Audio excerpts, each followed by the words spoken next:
Seigneur, je vous salue au nom de notre Seigneur Jésus-Christ. Et c'est avec joie que je vous retrouve encore aujourd'hui autour de la parole de Dieu.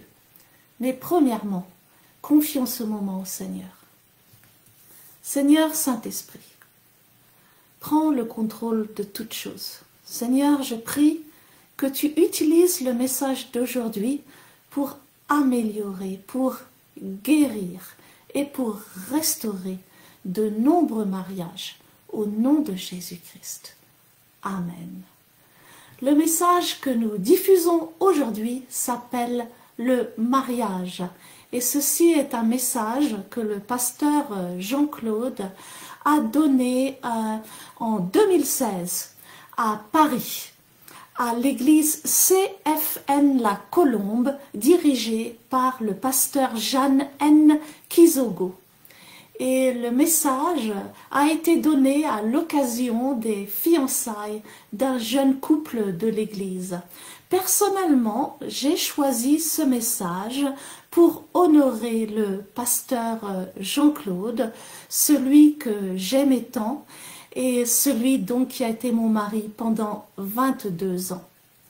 Nous aurions fêté notre 25e anniversaire de mariage cette semaine. Dès nos premières rencontres avec Jean-Claude, à ce moment-là, il n'était pas encore le pasteur Jean-Claude, j'ai compris en l'écoutant qu'il avait un appel exceptionnel sur sa vie.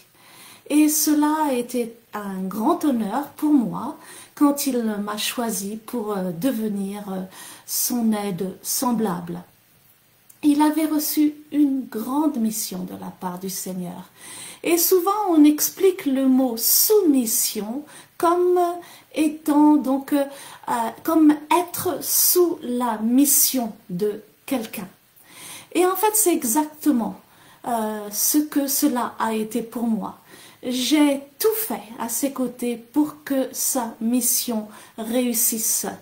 Mais sa mission a été extrêmement combattue.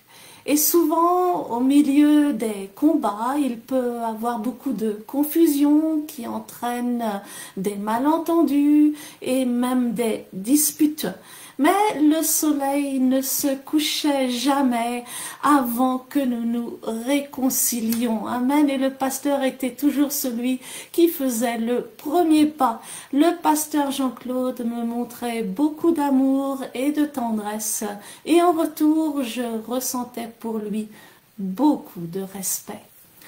Il m'appelait la femme vertueuse et je ne comprenais pas, car à mes yeux, je n'étais pas la plus douée pour les tâches domestiques.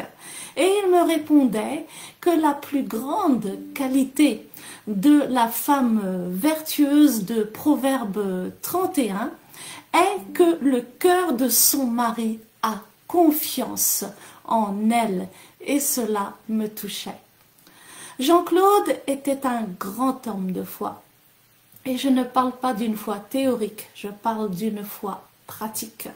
Et il prenait souvent des décisions de foi qui pouvaient, à première vue, sembler totalement folles. Amen. Jean-Claude avait reçu la mission d'aller à la télévision, ce qui nécessitait beaucoup de moyens financiers. Et au début, j'avais peur. J'avais peur de relâcher nos finances personnelles dans le ministère alors que nous ne savions à peine comment payer notre loyer et comment payer les besoins de nos enfants. Mais je n'ai pas regretté de faire passer la volonté de Dieu avant les besoins de la famille, car Dieu ne nous a jamais laissé tomber. Et j'ai appris la foi, car la foi s'apprend et la foi doit grandir. Et pour grandir, la foi est testée. Et votre foi aussi ne deviendra jamais une foi victorieuse si elle n'est pas testée. Et votre mariage, et le mariage vient de Dieu, sera testé. Mais prenez courage, car vous aurez la victoire. Le pasteur Jean-Claude commence ce message en nous disant que le mariage est très beau. Amen. Mais le mariage n'est pas toujours facile. Et il dit, lorsque Jésus-Christ est invité au milieu du couple, il y a l'assurance que le mariage ira loin. En fait, le mariage, selon Dieu, est une alliance à trois, avec Jésus au milieu. Ecclésiaste 4 à son verset 12 nous dit que la corde à trois fils ne se coupe pas facilement. C'est pour cela que je conseille à toutes mes sœurs en Christ qui ne sont pas encore mariées et qui aimeraient se marier, amen, de ne pas considérer de se marier à un homme qui n'a pas fait de Jésus son Seigneur et Sauveur. Dans l'enseignement d'aujourd'hui, le pasteur donne des conseils très importants et très pratiques aux couples pour améliorer leur mariage. En fait, il dit que ce sont généralement les petites choses qui rendent les mariages difficiles, comme par exemple la gestion des finances. Il s'adresse principalement aux maris. Premièrement, il encourage les hommes à être responsables, à soutenir leur famille financièrement. Et deuxièmement, il encourage les hommes à communiquer, car souvent la communication peut être difficile pour les hommes. Mais la communication est nécessaire pour qu'il n'y ait pas de malentendus. Le pasteur dit, le mariage est très simple, c'est la communication. S'il n'y a pas de communication, il y aura toujours des problèmes. Aux femmes, le pasteur enseigne premièrement d'être soumises à leur mari et il explique très bien la soumission. La soumission est avant tout une attitude qui s'entend quand vous parlez. Comment parlez-vous à votre mari? Et ceci nous amène au deuxième point, le respect. Deuxièmement, le pasteur Jean-Claude exhorte les femmes à respecter leur mari. Pour conclure, il termine en insistant sur le fait que le mariage est une alliance. Il nous dit, dans le mariage, il n'y a pas de séparation de biens, mais plutôt l'union des biens. Et il ajoute, dans le mariage, on ne dit pas ma voiture, mon argent, c'est notre voiture, c'est notre argent. Le langage n'est pas moi, je, mais nous, notre. Et avant donc d'écouter l'enseignement d'aujourd'hui, j'aimerais terminer en exhortant mes sœurs. Pour cela, j'aimerais, si vous me le permettez, j'aimerais comparer mon mariage avec le pasteur Jean-Claude, avec le mariage d'Abraham avec Sarah. Abraham était connu sous le nom, et est connu sous le nom du père de la foi. Et Jean-Claude aussi était un homme rempli de foi, et qui a été aussi un père dans la foi pour plusieurs. Mais quand on pense à Sarah, on est d'accord qu'elle ne se distinguait pas particulièrement par sa foi. Amen. Quand on pense à Sarah, on se rappelle qu'elle a ri à la nouvelle qu'elle aurait un enfant. Amen. Et quand nous nous sommes mariés, je ne me distinguais pas particulièrement par ma foi. Et je pouvais me mettre à la place de Sarah et je la comprenais très bien. Amen. D'abord, son mari lui dit qu'ils doivent déménager ou il ne sait pas. Amen. Mais Dieu, amen, lui a dit de déménager. Rappelez-vous que en fait Dieu ne parlait pas à Sarah, il parlait à Abraham. Et personnellement, quand le pasteur a reçu la mission de passer à la télévision, je m'imaginais comme Sarah qui marchait derrière Abraham et qui disait, mais où va-t-on comme ça? Amen. Ensuite, Dieu a dit à Abraham que Sarah aura un enfant. Imaginez Sarah à plus de 90 ans. Ce n'est pas étonnant qu'elle a ri. Amen. Mais à la fin, le nom de Sarah apparaît dans le livre d'Hébreux 11 à son verset 11.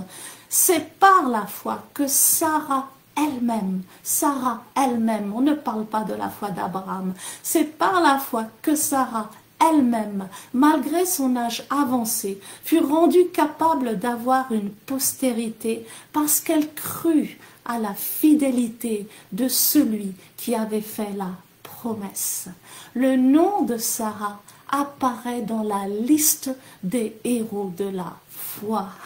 Amen. Je prie qu'un jour on puisse m'appeler une fille de Sarah, une femme de foi. Amen.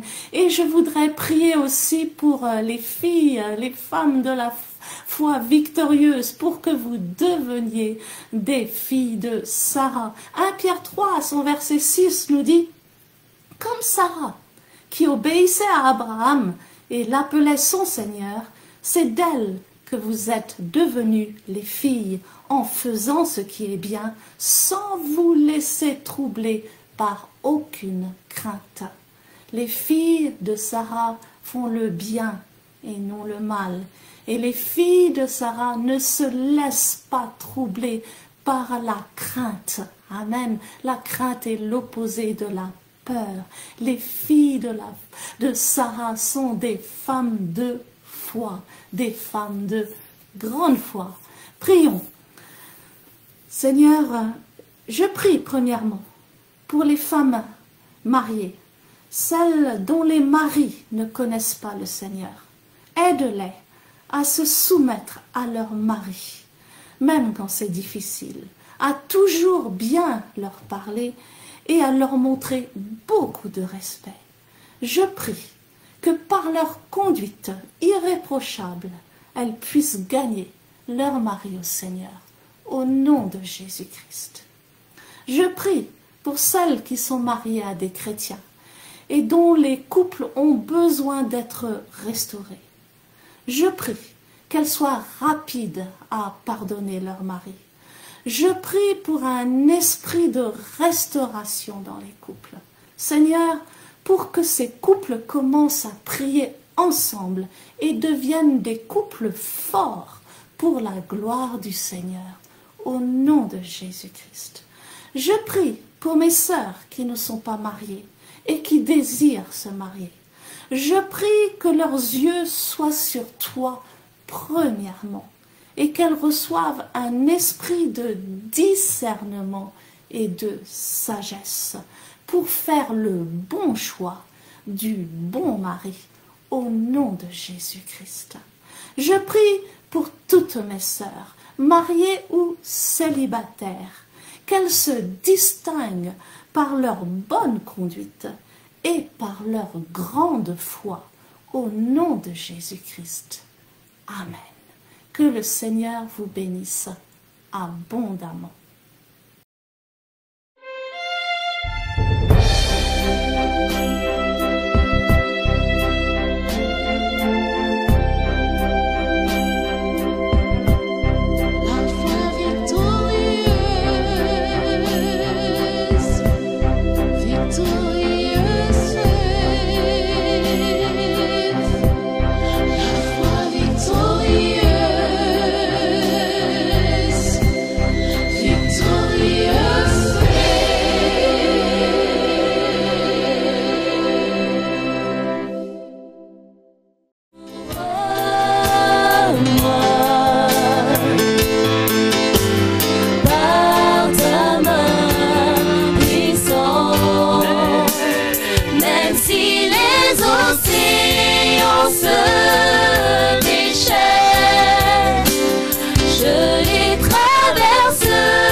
Car tu es là, je suis tranquille, car tu es là.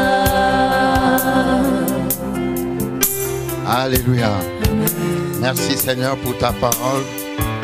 Merci pour ta présence au milieu de nous aujourd'hui. Nous voulons remettre toutes choses entre tes mains. Sois le conducteur de ce service.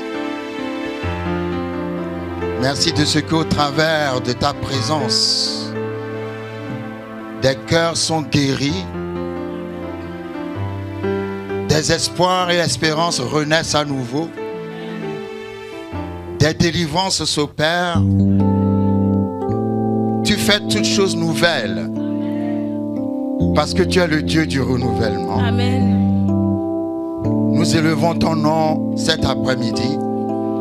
Que ton nom soit béni au milieu de ton assemblée. Au nom de Jésus-Christ. Amen. Amen. Amen. Nous pouvons nous asseoir. Le pasteur Jeanne fait toujours des présentations très pompeuses. Hein? Amen.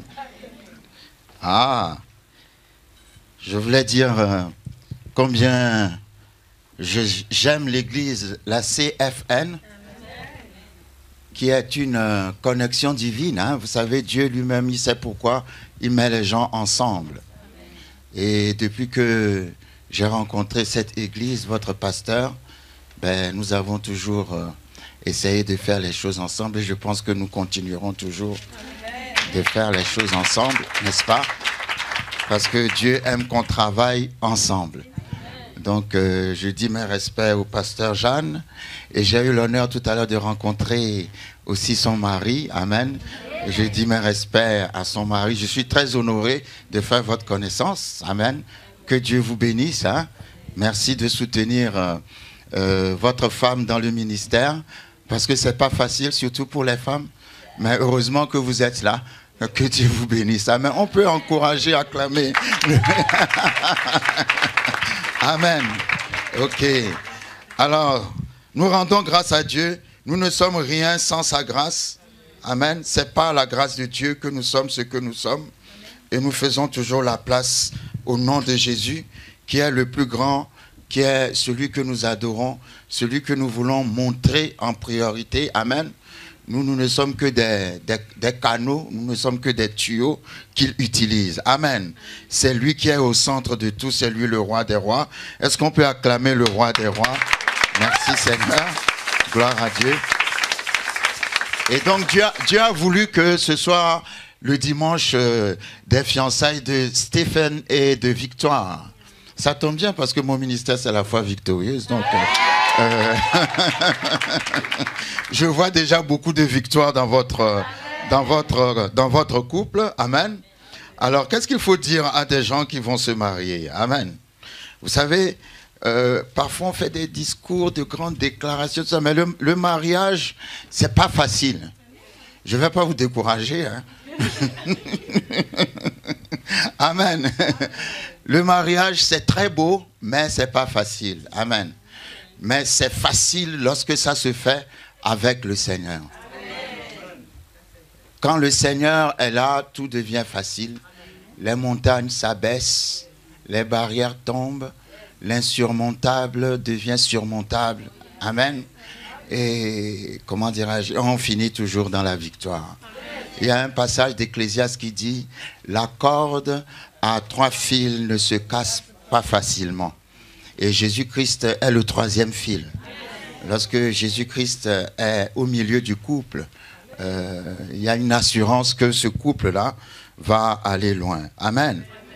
Vous savez, le premier mariage a été célébré dans le jardin d'Éden, n'est-ce pas? Et le mariage du jardin d'Éden a été célébré par Dieu lui-même. Amen. Lorsque nous lisons la parole de Dieu, la Bible nous apprend que Dieu a d'abord créé l'homme. Amen. Mais n'oublions pas que le jour où Dieu a créé l'homme, il a aussi spirituellement créé la femme. Des fois, les gens pensent que la femme a commencé après l'homme. Mais spirituellement, ils ont été créés ensemble.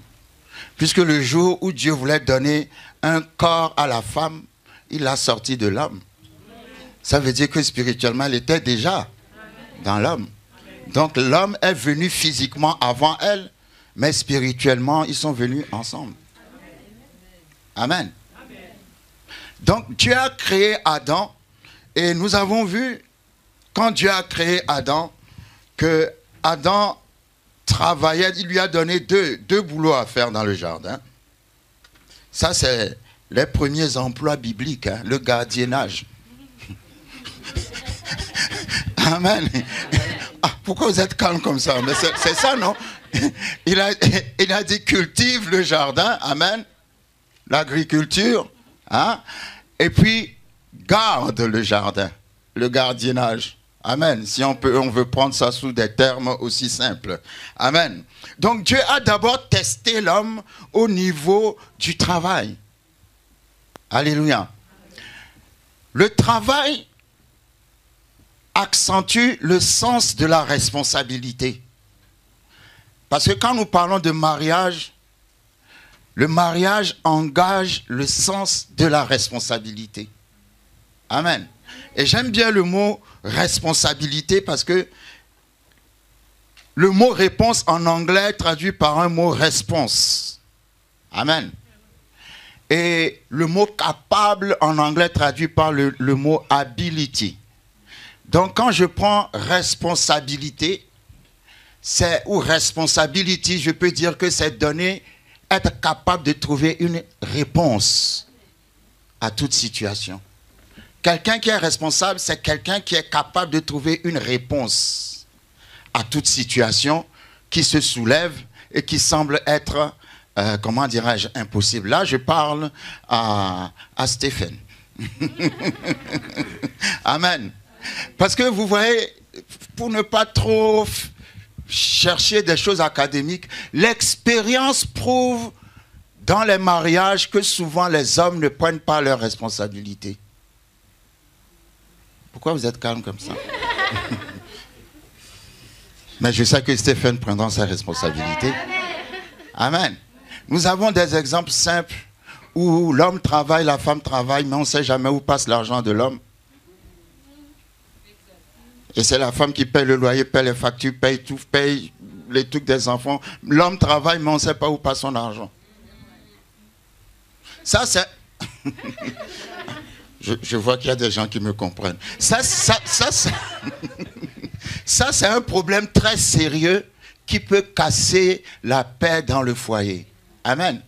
Quand Dieu a créé l'homme, il l'a d'abord testé au niveau de la responsabilité. La Bible dit, l'homme est le chef de la femme. Et les gens ont souvent mal compris le mot chef. L'anglais ne dit pas chef, l'anglais dit l'homme est la tête de la femme. Amen. Et quand on dit que l'homme est la tête de la femme, il ne faut pas croire que l'homme est supérieur à la femme parce que la tête est liée au cou. Amen. Qui donne la direction à la tête? Ah, vous ne m'avez pas compris. Hein? Alléluia. Si l'homme est la tête et que la femme est le cou en deuxième position, mais ce n'est pas grave parce que c'est le cou qui...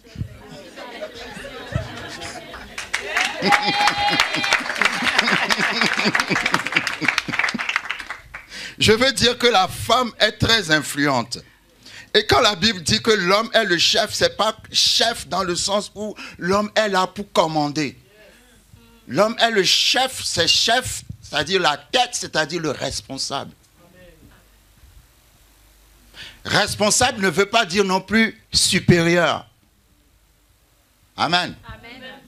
Parce que l'homme n'est pas supérieur à la femme. L'homme et la femme sont en tant que créatures au niveau égaux entre eux. Parce que si l'homme est supérieur à la femme, ça veut dire que la femme n'a pas l'esprit de Dieu, que ce n'est pas Dieu qui a créé la femme. La différence entre l'homme et la femme, ils sont égaux entre eux, mais chacun a un cadre de faiblesse et un cadre de force. L'homme a sa force dans les muscles, la femme a sa force dans la résistance. Parce que la force que la femme déploie pour porter un bébé pendant 9 mois peut tuer un homme. Mais sa force est étalée. Amen. Pendant que l'homme est fort physiquement. Amen. Donc, c'est deux créatures qui sont les mêmes, mais qui ont des, comment dirais-je, des devoirs et des capacités différentes. Il faut que chacun sache respecter l'un et l'autre. Amen. Vous savez, la Bible dit que la femme soit soumise à son mari. On parlera de ça. Mais la Bible dit aussi, soyez soumis les uns aux autres. Donc, l'homme peut aussi être soumis à sa femme. Dans le cadre où la Bible dit d'être soumis les uns aux autres. Donc, ce n'est pas une manière de dire, oui, moi je suis là, je crie, tu n'as rien à dire. Non, ce n'est pas ça. Je sais que Stéphane n'est pas comme ça. Amen. Amen. Donc, la Bible dit que Adam a d'abord été testé en deux choses. Dieu a vu sa fidélité dans le travail, cultiver la terre et garder le jardin. Amen. Amen. Ensuite, la Bible nous apprend qu'il a donné un nom à tous les animaux. Amen. Amen. Et je lisais un livre, et c'est pendant qu'il donnait un nom à tous les animaux, il a vu que les animaux sont venus deux par deux. Mâle, femelle, mâle, femelle. Et après leur avoir donné un nom, il s'est rendu compte que lui, il est mâle, mais... Come on. Alors Dieu va dire, il n'est pas bon que l'homme soit seul. Amen. Amen. Et quelqu'un disait, si Dieu avait créé Ève, avant de demander à Adam de donner un nom aux animaux, Adam ne pourrait pas parce que Ève était tellement belle que ça allait le troubler, il n'aurait pas le temps de trouver des noms aux animaux. Donc Dieu l'a laissé, Dieu l'a laissé trouver un nom aux animaux, n'est-ce pas? Et la Bible dit, lorsque nous lisons Genèse chapitre 2, verset 21, et l'Éternel Dieu fit tomber un profond sommeil sur l'homme. Et il dormit. Et il prit une de ses côtes et il enferma la place avec de la chair. Et l'Éternel Dieu forma une femme de la côte qu'il avait prise de l'homme et l'amena vers l'homme. Les hommes ne doivent pas courir après les femmes parce que c'est Dieu qui va mener la femme vers toi. Je vois Victoire qui sourit, donc elle comprend que c'est Dieu qui l'a amené vers Stéphane. Amen. C'est ça, normalement, c'est Dieu qui amène la femme vers toi. Toi, en tant qu'homme, tu es concentré sur les choses de Dieu. C'est comme ça que j'ai rencontré Florence. Amen. J'ai rencontré Florence quand j'étais arrivé en Irlande. J'avais pas de papier, ni rien du tout. Et j'étais avec des gens qui passaient leur temps pour aller, bon, je ne les juge pas, pour aller trouver du travail et tout ça, et travailler, disons, au noir. Et moi, j'ai dit, non, je ne vais pas travailler, non, je vais travailler à la bibliothèque de mon église. Et j'allais là-bas pour aider à ranger les livres. Ça m'a permis de lire beaucoup de livres. Et un jour, alors que je rangeais les livres, j'ai levé la tête et Florence était là.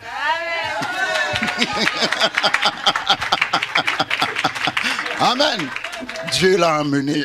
Come on. C'est vrai, sérieusement, si vous voulez vous marier, ne vous concentrez pas sur le mariage. Concentrez-vous sur Dieu. Amen. Si vous faites le travail de Dieu, un jour, vous serez busy en train de travailler, puis vous allez lever la tête et puis voilà. La personne sera là. Parce que quand vous travaillez pour Dieu, Dieu se soucie aussi de votre vie. Amen.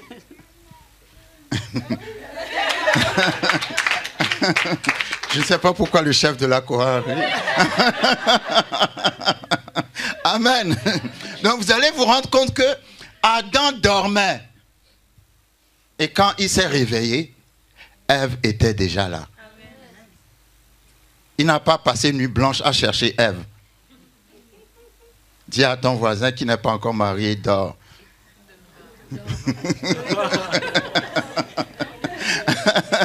Amen. Et ce qui s'est passé, c'est qu'on ne sait pas combien de temps Adam a dormi, mais nous voyons par là que la femme est une créature que Dieu a créée en y passant beaucoup de temps. Amen. Parce que Dieu a formé, a créé l'homme, mais il a pris du temps avec la femme. Et moi, je dis toujours, ça se voit, hein, numéro 1, si on compte les gens ici, il y a plus de femmes que d'hommes. Qu'il y a un secret entre Dieu et la femme. Parce que les femmes comprennent toujours facilement les choses de Dieu, numéro 1. Et numéro 2, il y a quelque chose, une communion surnaturelle entre la femme et Dieu. Parce que pendant que l'homme dormait, Dieu et la femme avaient certainement une certaine conversation. Amen. C'est pour ça le plus souvent les femmes sont plus vite éveillées aux choses de Dieu que les hommes. Mais nous prions que les hommes y viennent aussi. Amen. Alléluia. Donc, Ève a été créée comment? Elle était déjà dans Adam. Et Dieu l'a sortie d'Adam. C'est l'image de l'Église.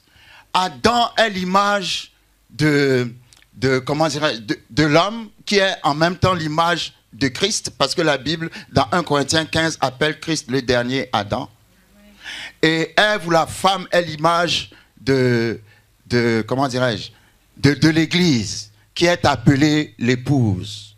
Donc le mariage entre l'homme et la femme est basé sur le principe du mariage entre Christ et l'Église. Amen. Donc, il faut observer la manière dont Christ traite l'Église. Lorsqu'on parle de soumission, l'Église est soumise à Christ, mais Christ ne maltraite pas l'Église. Christ ne gifle pas l'Église. Christ ne frappe pas l'Église. Christ a donné sa vie pour l'Église. Donc, les hommes qui crient toujours sur les femmes, soient soumises, il faut que les femmes leur demandent d'abord s'ils sont prêts à donner leur vie pour elles. Alors, vous ne me comprenez pas? Parce que la soumission, c'est la réponse que la femme donne à la manière dont le mari la traite. La femme est rebelle si elle est maltraitée. Mais elle est automatiquement soumise si elle est bien traitée. Et si c'est l'image de l'amour entre Christ et l'Église, nous savons que Christ est numéro 1, le pourvoyeur de l'Église. Donc le mari numéro 1 doit être le pourvoyeur du foyer. Ce n'est pas la femme qui doit tout payer dans la maison alors que vous travaillez tous les deux. Amen. Le budget doit être mis ensemble. L'homme doit savoir ce qui se passe chez la femme doit savoir ce qui se passe chez l'homme. C'est pas qu'il faut se cacher pour faire le Western Union pour l'Afrique et puis après quand le mari découvre, c'est la guerre entre vous. Voilà, vous voyez, on peut faire de grands discours sans parler des petites choses essentielles. Moi, j'aime les petites choses essentielles. Amen. Il ne faut pas se cacher ce qu'il y a dans vos comptes. Amen. Victoire doit savoir les millions qu'il y a dans le compte de Stéphane. Et Stéphane aussi doit savoir les millions qu'il y a dans le compte de Victoire. Vous devez décider ensemble. Lorsqu'il en vient aux finances, parce que les finances, ce n'est pas beaucoup les couples. Amen. Les finances, ce n'est pas beaucoup les couples. Et il y a même des couples qui, ici en Europe, parce qu'en Europe, on donne beaucoup d'argent aux femmes seules qui font tout pour se séparer de leur mari. Ou inversement. Pourquoi vous êtes calme comme ça? Je parle des petites choses. La Bible dit dans Ecclésiaste, 2 valent mieux qu'un. Parce que à 2, vous aurez plus de victoire que lorsque vous êtes seul.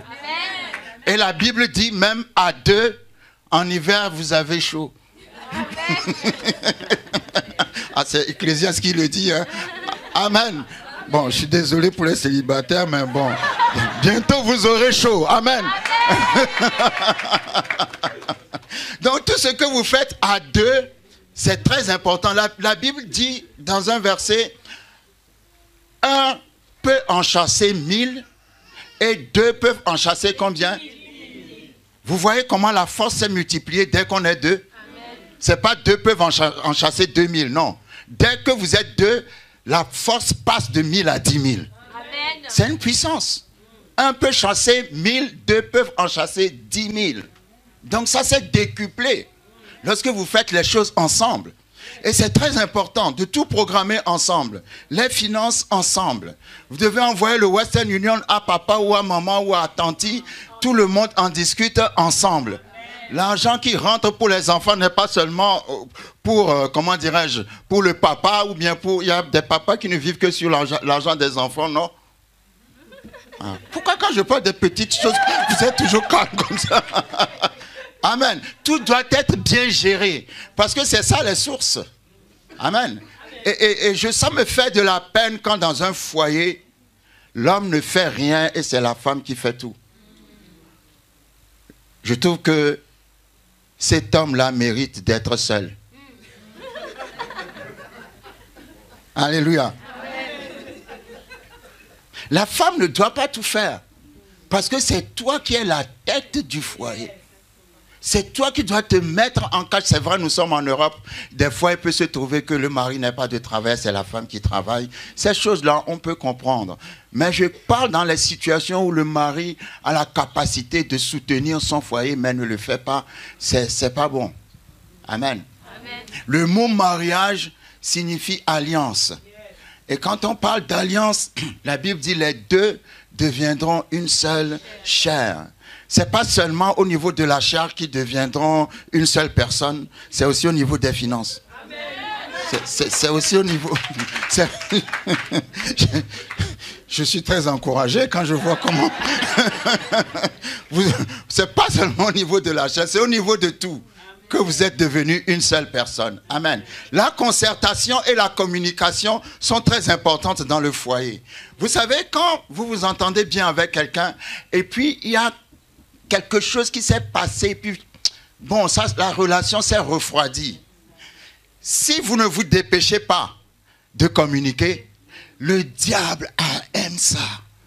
Le diable va te mettre dans la tête, tu vois, il a fait ça parce que ceci, parce que cela. Tu vas commencer à t'imaginer des choses. L'autre aussi va dire, ah tiens, c'est sûrement à cause de ça qu'il ne me parle plus. Donc, le diable va mettre tellement d'idées dans vos têtes que finalement, quand vous allez parler, vous allez même être ridicule parce que ce que vous pensiez n'a rien à voir avec la réalité. C'est pour ça quand les choses... ça ne va pas, il faut communiquer. Parce que la communication détruit la puissance du diable. Amen. La Bible parle de la communication du Saint-Esprit. Tant qu'il y a la communication, le diable n'aura jamais le dessus sur vous. Mais c'est quand on commence à cacher les choses, à faire les choses, c'est là où on ouvre la porte au diable. Amen. Donc tout doit devenir... Je cherchais un verset tout à l'heure, je n'arrivais pas à trouver le verset, mais je sais que quand David allait mourir, vous verrez, vous chercherez, quand David allait mourir, il a parlé à Salomon, en lui transmettant le trône, et il a dit à Salomon, sois un homme. Amen. Amen. Amen. C'est tout ce qu'il lui a dit. On lui a donné des conseils, mais au-dessus de tout, il lui a dit, sois un homme. Amen. Alors j'ai compris par là, il y a une différence entre être un mâle, M-A, accent circonflexe L-E, et un homme.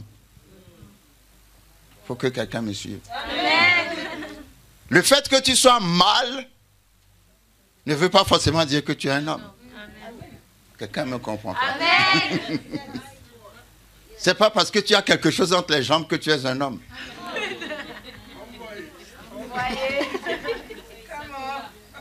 Un homme, c'est quelqu'un qui est responsable. Si tu n'es pas responsable, tu es un mâle.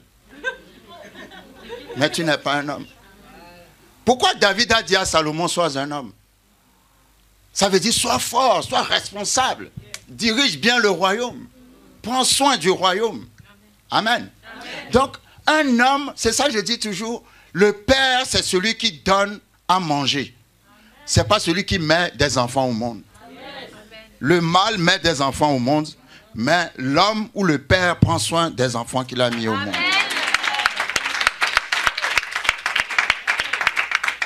Donc être un homme, ce n'est pas être capable de faire des enfants. Être un homme, c'est faire des enfants et prendre soin des enfants que tu as fait. C'est être responsable, être capable de trouver une réponse à toute situation qui peut se soulever contre toi. Amen. Donc, le mariage est une institution de Dieu. Et à l'origine, le mariage, tu es marié à une fille parce que tu as le fait d'avoir des rapports sexuels, c'est ça le mariage.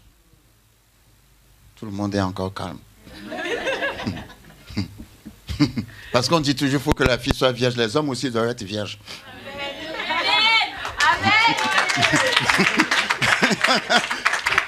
L'origine du mot mariage, c'est l'acte.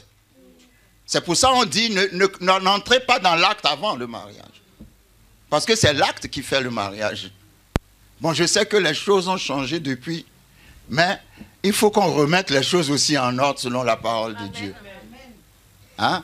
Donc c'est très important d'être responsable. Amen. Quand on rentre dans un foyer où la femme pleure, ce foyer-là est un foyer malheureux qui ne sera jamais prospère.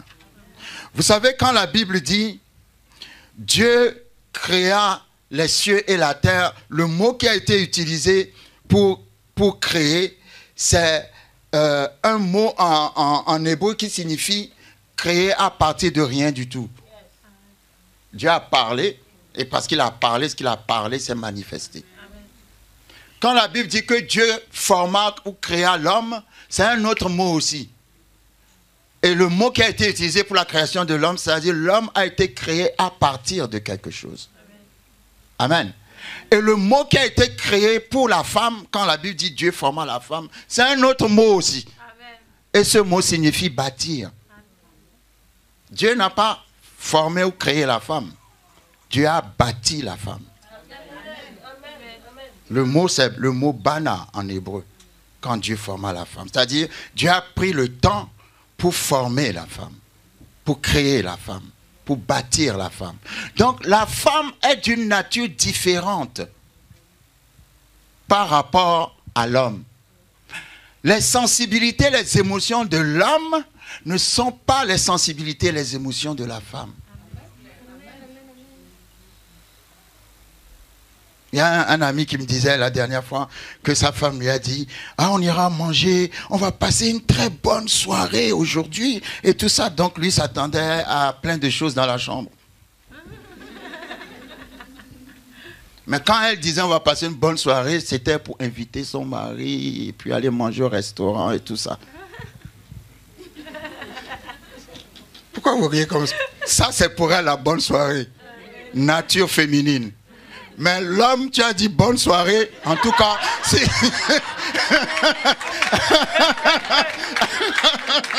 si ça ne finit pas dans le lit, pour lui, ce n'est pas bonne soirée.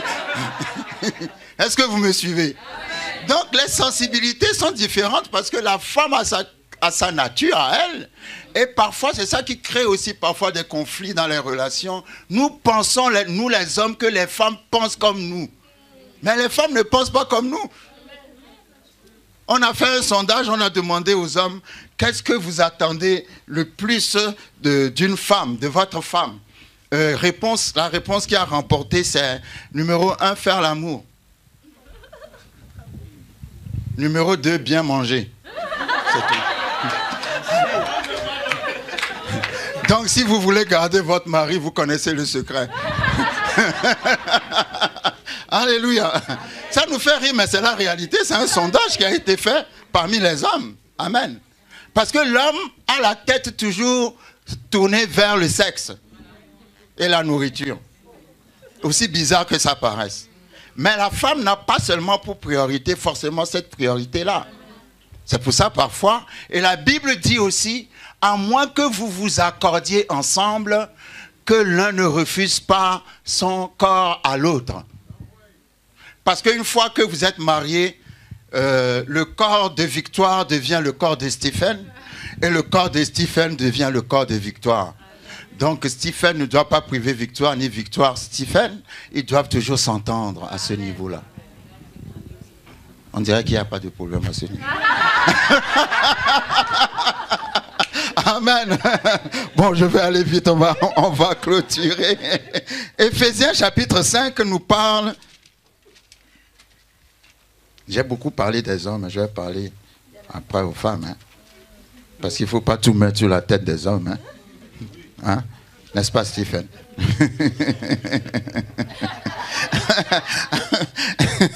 Amen. Éphésiens chapitre 5, verset 21, nous parle de...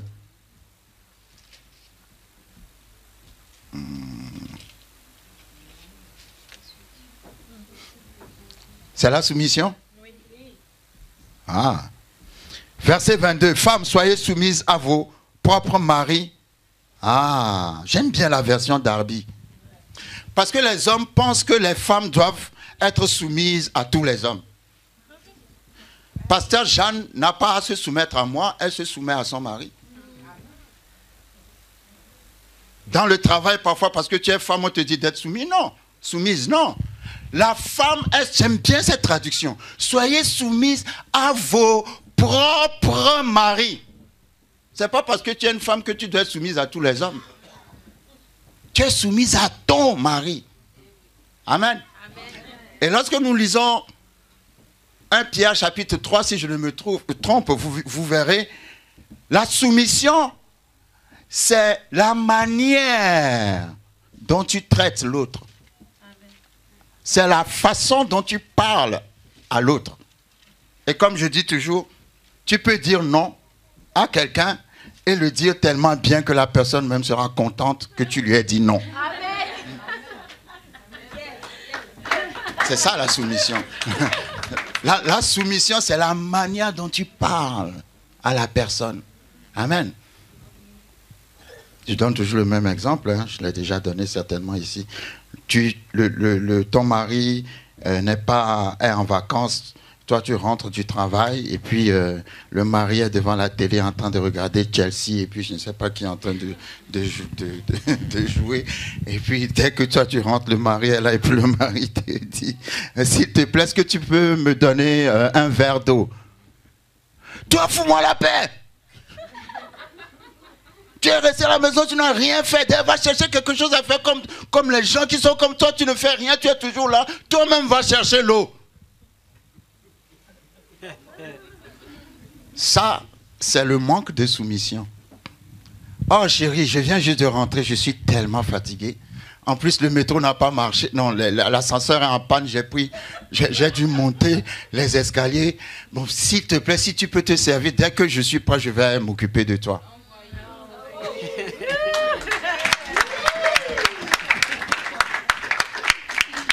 Ça, c'est la soumission. La personne se sent honorée de la manière dont tu lui parles. Une femme qui n'est pas soumise parle toujours mal. Et ça, c'est pas bien.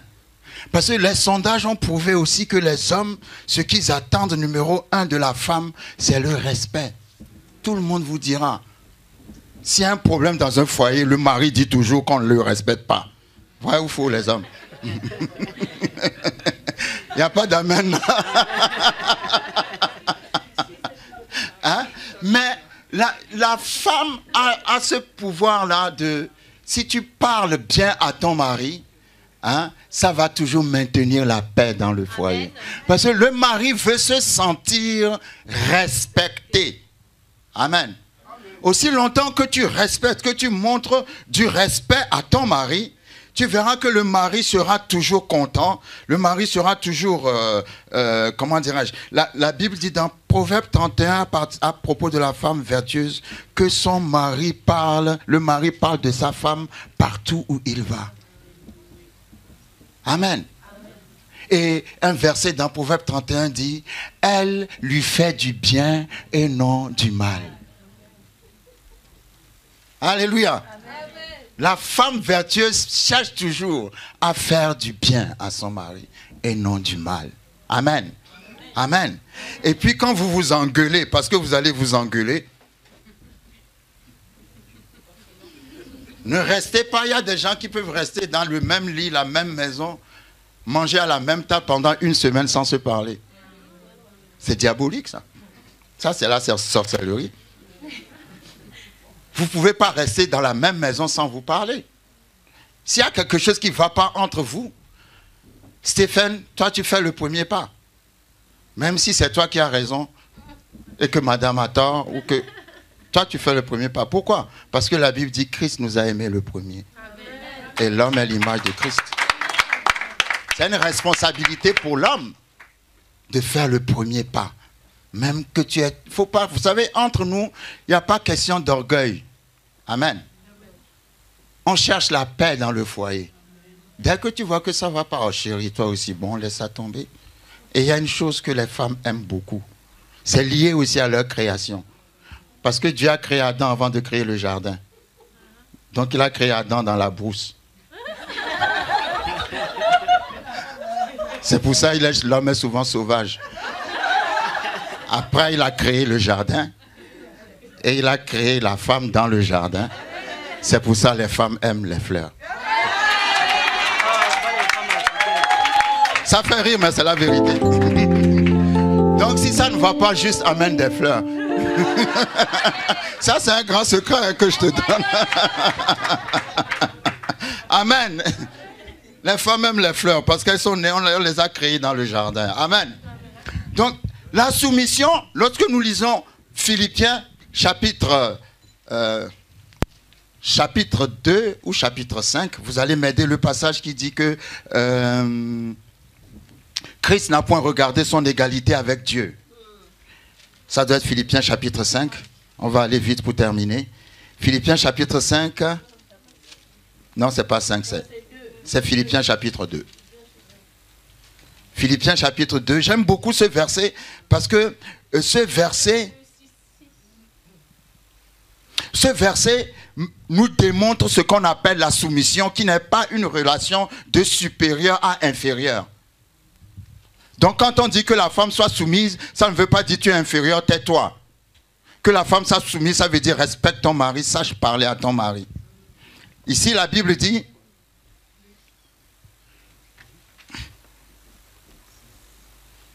qu'il y a donc en vous cette pensée, et Philippiens 2, verset 5, qui a été aussi dans le Christ Jésus, lequel étant en forme de Dieu, n'a pas regardé comme un objet à ravir d'être égal à Dieu. Qu'est-ce que la Bible dit ici? Que Christ est égal à Dieu. Vous me suivez? Mais s'est anéanti lui-même, prenant la forme d'esclave, étant fait à la ressemblance des hommes et étant trouvé en figure comme un homme, il s'est abaissé lui-même, étant devenu obéissant jusqu'à la mort et à la mort de la croix. La Bible dit que Christ s'est humilié pour se soumettre à Dieu. Mais avant de se soumettre à Dieu, la Bible dit que Christ était égal à Dieu. Donc tu ne peux pas, si tu es soumis à quelqu'un, ça veut dire que tu es d'abord égal à la personne. Est-ce que vous comprenez? Christ est égal à Dieu, mais il n'a pas regardé son égalité avec Dieu, il s'est rabaissé pour se soumettre à Dieu. Donc, si tu es soumis, pour être soumis à quelqu'un, ça veut dire que tu es d'abord égal à la personne. Et tu choisis maintenant de descendre pour servir la personne. Donc quand la Bible dit femme soit soumise, ça ne veut pas dire que l'homme est supérieur. Ça veut dire que tu es d'abord égal à l'homme, mais tu as choisi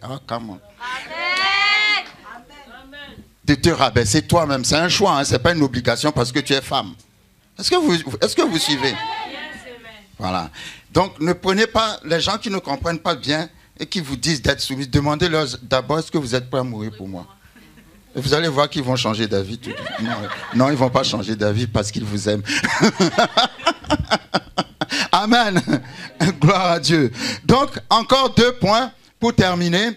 La femme, quand Dieu a dit à Adam, je vais créer une femme, il a dit, il a utilisé un mot. Hein. Il a utilisé le mot aide semblable. C'est Adam qui a appelé... le mot femme est venu après. Mais le mot que Dieu a utilisé, c'est aide semblable. Ouais. Donc, si tu n'as pas d'aide, tu ne peux pas accomplir ta mission. Est-ce que vous me suivez? Une l'aide, c'est quelque chose qui est indispensable. Amen. Autrement, tu ne peux pas arriver à destination. Donc, quand la Bible appelle la femme une aide semblable, ça veut dire que l'homme a forcément besoin d'elle pour arriver à destination. Et inversement aussi. Donc, nous regardons nos femmes comme une aide.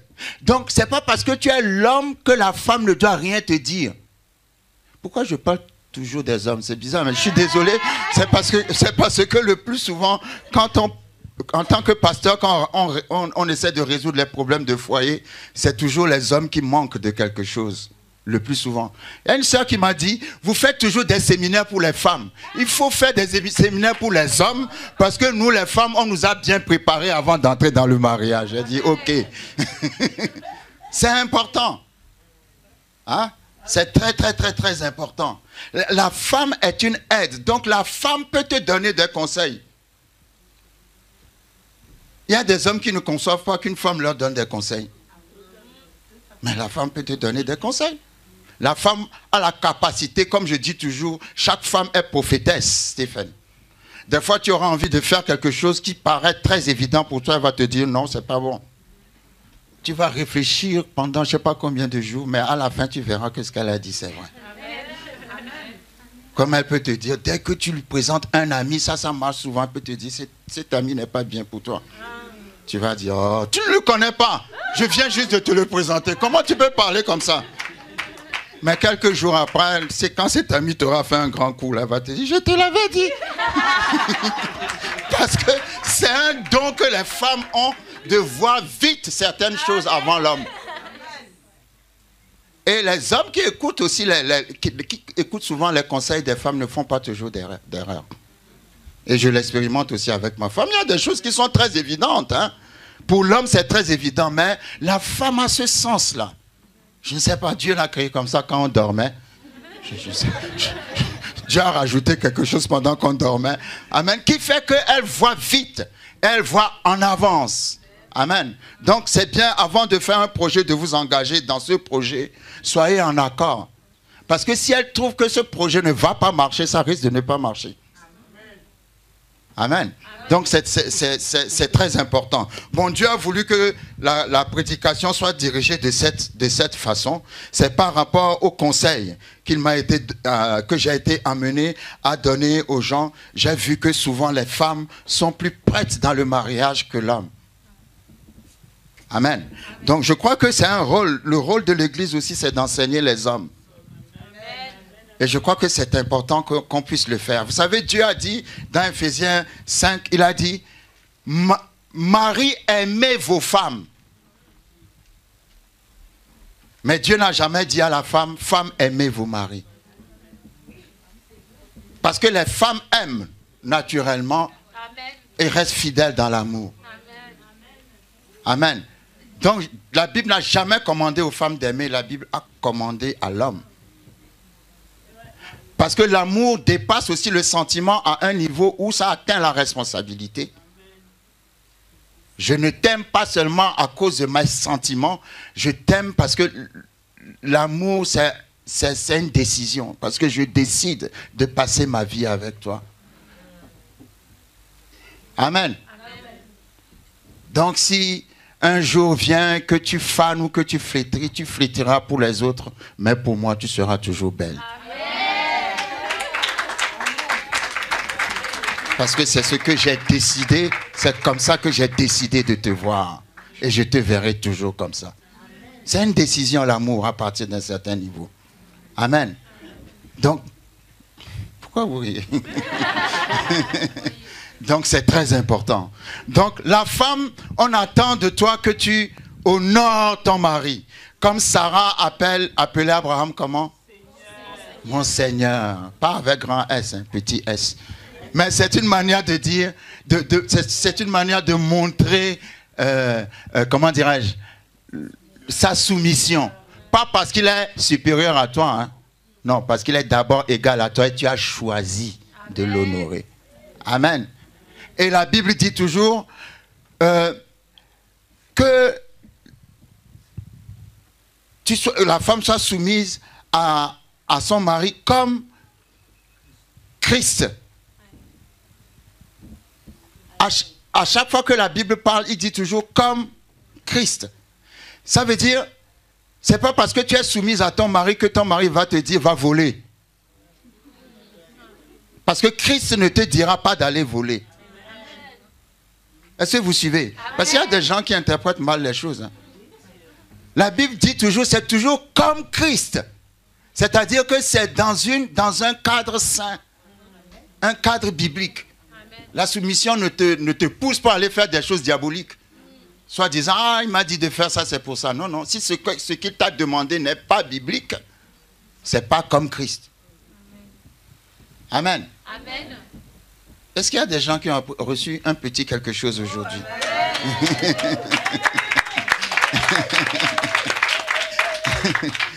Amen.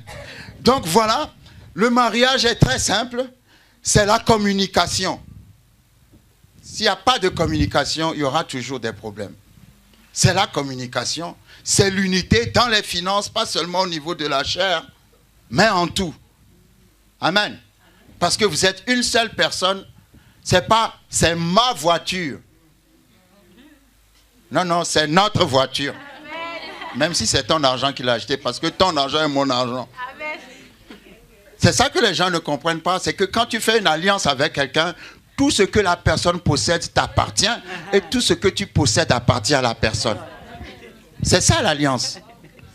C'est pour ça les histoires de mariage avec séparation de biens, ça n'a pas de sens. Parce que mariage ne veut pas dire séparation, ça veut dire union de biens. C'est ça le sens de l'alliance. Amen. Donc quand la Bible dit nous avons une alliance avec Dieu, ça veut dire que tout ce que nous avons appartient à Dieu et tout ce que Dieu a nous appartient. Amen. Donc le langage n'est pas moi, je. Le langage c'est notre. Si c'est la voiture de Stéphane, ça veut dire que c'est pour Victoire. Si c'est la maison de Victoire, c'est aussi pour Stéphane. Amen. Ok. Pasteur. Amen.